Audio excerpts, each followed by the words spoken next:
Hello दोस्तों, नमस्कार। अभी हम बात करने वाले हैं SGVN लिमिटेड कंपनी की, जो कि एक हिमाचल गवर्नमेंट की ओन्ड कंपनी है और ये हाइड्रो इलेक्ट्रिकल में काम करती है।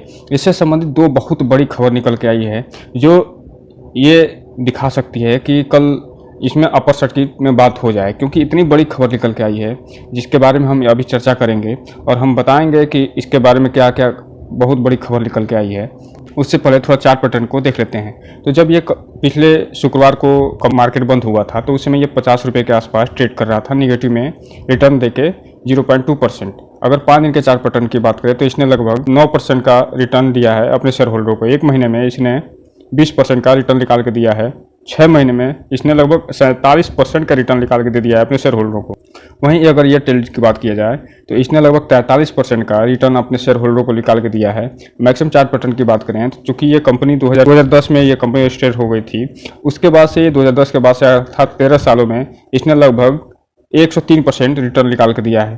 तो चलिए दोस्तों, हम थोड़ा सा इसके फंडामेंटल को देखने से पहले बहुत बड़ी न्यूज आई है, उसके बारे में हम देख लेते हैं और फिर उसके बाद हम इसके थोड़ा फंडामेंटल को भी चर्चा करेंगे और देखेंगे कि इसमें इसका फंडामेंटल कैसा है, और उसके बाद से फिर हम थोड़ा विचार करेंगे इस पे इनमें इन्वेस्टमेंट करने का। हालांकि ये वीडियो सिर्फ एजुकेशनल पर्पस के लिए बनाया जा रहा है और इस वीडियो को देख के आपको निवेश से संबंधित आप कोई भी डिसीजन न लें। इसके से पहले कोई भी डिसीजन लेने से पहले आप फंडामेंटल एनालिसिस करें अपने स्तर पे, और साथ ही साथ अपने फाइनेंशियल एडवाइजर से भी सलाह ले सकें, उसके बाद ही इन्वेस्टमेंट करें ताकि आपका निवेश सुरक्षित रहे। तो चलिए दोस्तों, हम सबसे पहले उस न्यूज़ के बारे में देख लेते हैं।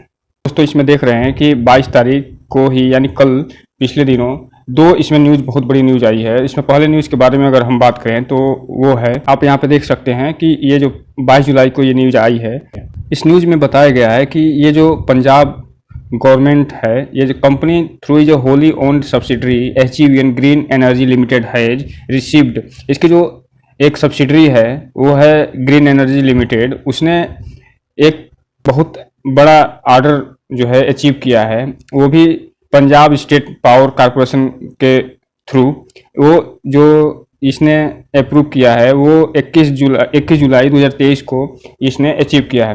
वो 1200 मेगावाट सोलर पावर प्लांट का इसने एक बहुत बड़ा प्रोजेक्ट लिया हुआ है, जिसमें ये बताया गया है कि जो 1000 मेगा पावर प्लांट जो बनेगा वो पूरे भारत में कहीं भी बना सकते हैं, लेकिन उसमें से जो 1200 में से 200 मेगावाट का जो पावर प्लांट बनेगा, सोलर पावर प्लांट, वो पंजाब में बनेगा और इसकी जो कास्ट आएगी वो 7,000 करोड़ के आसपास आएगी। अर्थात इनका कहना है कि टोटल हम 1200 मेगावाट का प्रोजेक्ट दे रहे हैं, पंजाब सरकार का कहना है, और उसमें से आप हमारे यहाँ 200 मेगावाट का प्रोजेक्ट लॉन्च करिए, सोलर प्रोजेक्ट, और उसके बाद पूरे इंडिया में आप कहीं भी 1000 मेगावाट का आप प्रोजेक्ट कहीं भी लॉन्च कर सकते हैं। दोस्तों, ये ही न्यूज़ सबसे बड़ी थी।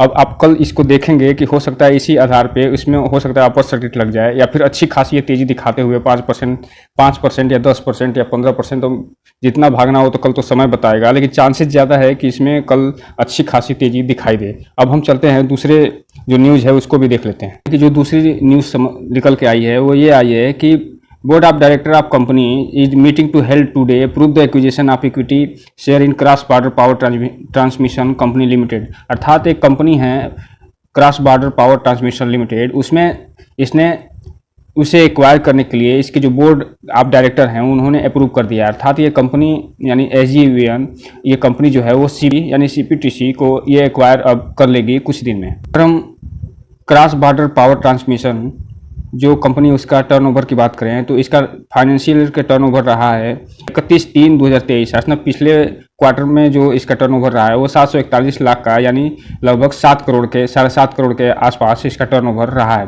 तो इसी को ये एक्वायर करने के चक्कर में है और जल्द ही ये आपको न्यूज़ सुनाई देगा कि इसने एक्वायर कर लिया है। इसमें आप देख रहे हैं कि जो transaction is subject to the approval resolution framework of NCLT, इसके जो brief details of governmental regulatory approval required, और अर्थात NCLT के पास ये जाएगी, उसके बाद ये अप्रूव हो जाएगा, ये फाइल हो जाएगा। Increasing in existing share holder of the company current 36% already held in CPTC। अगर यानी पहले से ही इसमें 26% इसकी जो एंटिटी है, जो शेयर होल्डिंग है, वो अभी भी बनी हुई है। इसके बाद से ये पूरी एक तरीके से अच्छी खासी इसमें शेयर होल्डिंग प्राप्त करने के चक्कर में ये कंपनी है अभी। फिर भी कुल मिला जुला कर ये इसका जो अप्रूवल है ये जल्दी मिल जाएगा, और जो पहले से 26% है उसको बढ़ा के हो सकता है और ज़्यादा हो जाए, या पूरा एक्विजिशन इसके एजीवीएन के अंदर ला दिया जाए। अब हम चलते हैं थोड़ा सा इसके फंडामेंटल को भी देख लेते हैं। अगर हम इस कंपनी की बात करें तो आप यहाँ देख रहे हैं कि ये जो है AGVN engage in business of electricity generation, company also engage in the business of providing consulting of the hydro power project, यानी हाइड्रो पावर प्रोजेक्ट में तो ये काम कर ही रही है, साथ ही साथ इलेक्ट्रिसिटी ये जनरेशन में भी ये काम कर रही है। अगर हम इसके फंडामेंटल की जांच करें तो इसका मार्केट कैप 20,000 करोड़ के आसपास है। ये जो दिखा रहा है ये एक स्मॉल कैप कंपनी है। इसका करंट प्राइस की बात करें तो वो लगभग 50 रुपये के आसपास ट्रेड कर रहा है। बुक वैल्यू जो कि 35 रुपये के आसपास है। रिटर्न ऑन इक्विटी 10.2% है, जो दिखा रहा है थोड़ा सा सस्ते वैल्यूएशन पे है। स्टॉक पी भी 14.2 है, हालांकि ये दिखा रहा है कि ये भी सस्ते वैल्यूएशन पे मिल रही है। और रिटर्न ऑन इक्विटी इम्प्लाइड की बात करें 9.05% है, जो ये दिखा रहा है कि अभी ये जो है सस्ते वैल्यूएशन पे थोड़ा सा है, लेकिन इसमें अब देखने वाली बात है कि क्या आगे इसमें होता है। हाई एंड लो की बात करें तो 52 हाई है इसका 50 रुपये 80 पैसे, जो लगभग उसी के आसपास ये चल रहा है। और जो 52 की भी है वो है 27 रुपये 80 पैसा। डिविडेंड ये देती है 2.29% के आसपास। फेस वैल्यू अभी 10 रुपये है, अर्थात इसमें एक संभावना ये है कि ये शेयर कभी भी स्प्लिट हो सकता है, अर्थात जब भी स्प्लिट होगा अपने शेयर होल्डर को अच्छा खासा ये जो है शेयरों में वृद्धि हो सकेगी। हालांकि अभी तो इसका जून क्वार्टर का रिजल्ट नहीं आया है। अगर पिछले क्वार्टर की बात करें तो आप देख रहे हैं इसके क्वार्टर तो सेल्स में कमी आई है, एक्सपेंस में इसके वृद्धि हुई है। यही कारण है कि आप यहाँ देख रहे होंगे कि क्वार्टर इसके ऑपरेटिंग प्रॉफिट में कमी आई है। जब क्वार्टर ऑपरेटिंग प्रॉफिट में कमी आई है तो इससे संभावना ये जताया जा रहा है होगा कि इसमें चांसेस ज़्यादा है कि इसमें नेट प्रॉफिट में भी कमी आई होगी। अब चूँकि यहाँ पे देख रहे हैं कि 287 करोड़ से घट के मात्र 17 करोड़ पे आ गया है। हालांकि ये सिर्फ एक्सपेंस के बढ़ने के कारण ये इतनी कमी दिखाई दे रही है, और इसके अलावा इसमें ये कंपनी थोड़ा सा चूँकि गवर्नमेंट बैक कंपनी है तो इसमें इतना दिक्कत नहीं है। अब आगे ईयर एन ईयर सेल्स की बात करें तो आप देख रहे हैं कि ईयर एन ईयर में इसके 2400 से बढ़ के 2900 करोड़ के आसपास का हो गया है। वहीं इसका एक्सपेंस भी हालांकि बड़ा है मामूली सा, लेकिन अगर हम इसके ऑपरेटिंग प्रॉफिट की बात करें तो आप देख रहे हैं 1794 करोड़ से बढ़ के इसका 2220 करोड़ के आसपास इसका ऑपरेटिंग प्रॉफिट हो गया है। और अगर इसी के साथ साथ हम अगर अब यहाँ देख लें नेट प्रॉफिट की बात करें तो आप यहाँ देख रहे हैं कि सीधा लगभग 1.5 में हो गया है। 1000 करोड़ से बढ़ के 1359 करोड़ के आसपास इसका नेट प्रॉफिट हो गया है। अर्थात इसमें कुल मिलाकर कहा जाए कि अगर पिछले क्वार्टर की तुलना करें तो उसमें दिसंबर की तुलना में जहां मार्च में कमी आई है, वहीं ईयर ऑन ईयर इसमें भयंकर वृद्धि दिखाई दे रही है, लगभग 1.5 गुना के आसपास। अब हम अगर इसके बारोइंग और रिजर्व की बात करें तो आप देख रहे हैं इसका रिजर्व ईयर ऑन ईयर इसमें वृद्धि हुई है, जो कि 9241 से बढ़ के 9930 पे आ गया है। वहीं हालांकि इसके बारोइंग में वृद्धि हुई है 6906 करोड़ से बढ़ के इसका 14000 करोड़ के आसपास इसकी बारोइंग बढ़ गई है। अर्थात इसके रिजर्व में तो वृद्धि हुई है लेकिन मामूली सी वृद्धि हुई है, जबकि इसके बारोइंग में एक वृद्धि हो रही है बहुत तेजी से। हालांकि अभी हमने इससे पहले बात किया था लगभग 7000 करोड़ का एक प्रोजेक्ट मिला है पंजाब से, तो ये प्रोजेक्ट अगर मिलते रहेंगे तो इसके लिए इसको कर्ज तो उठाना पड़ेगा। कर्ज इतना बड़ा कंसर्न नहीं है, अगर क्योंकि ये एक गवर्नमेंट बैक कंपनी है तो ये इसमें उतना कंसर्न तो नहीं होना चाहिए। अब हम चलते हैं थोड़ा शेयर होल्डिंग पैटर्न के बारे में भी देख लेते हैं।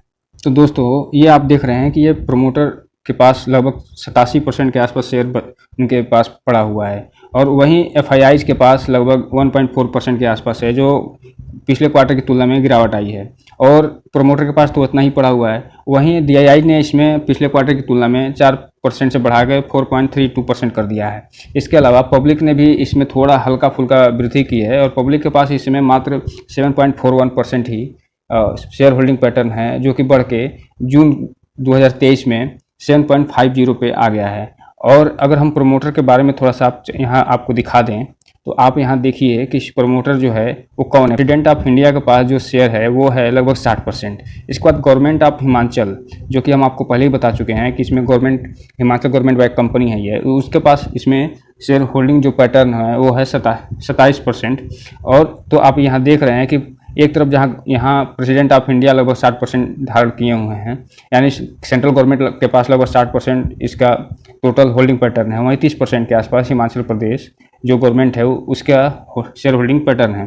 तो दोस्तों कुल मिला के ये बात की जाए तो ये कंपनी फंडामेंटली तो मजबूत दिख रही है, क्योंकि ये यहाँ से एक तरफ से जहाँ सेंट्रल गवर्नमेंट इसको बैक कर रही है, वहीं दूसरी तरफ से स्टेट गवर्नमेंट भी इसको बैक कर रही है। और साथ ही साथ जिस तरीके से इसको प्रोजेक्ट मिल रहे हैं उससे देखकर तो यही लग रहा है कि आने वाले समय में ये कंपनी बहुत बड़ी बन जाएगी और ये हाथ से निकल जाएगी। इसलिए हम अब देखते हैं आगे इसमें क्या होता है। हालांकि सोमवार को देखने लायक होगा कि इसमें कितना पैसे बढ़ती है। अगर इस प्रोजेक्ट का असर हुआ, लगभग 7,000 करोड़ का जो इसको प्रोजेक्ट हुआ, तो हो सकता है कल तेज़ी की संभावना इसे बन रही है और अच्छी खासी तेज़ी दिखा के चली जाए।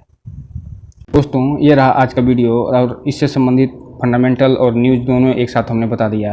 एक चीज़ आपसे बतानी थी, अगर आपको किसी भी कंपनी से रिलेटेड किसी भी शेयर से रिलेटेड आप कोई भी अगर जानकारी चाहिए और उस पर वीडियो चाहिए तो आप कमेंट बॉक्स में जाके कमेंट कर सकते हैं और उससे संबंधित हम वीडियो बनाने का प्रयास करेंगे।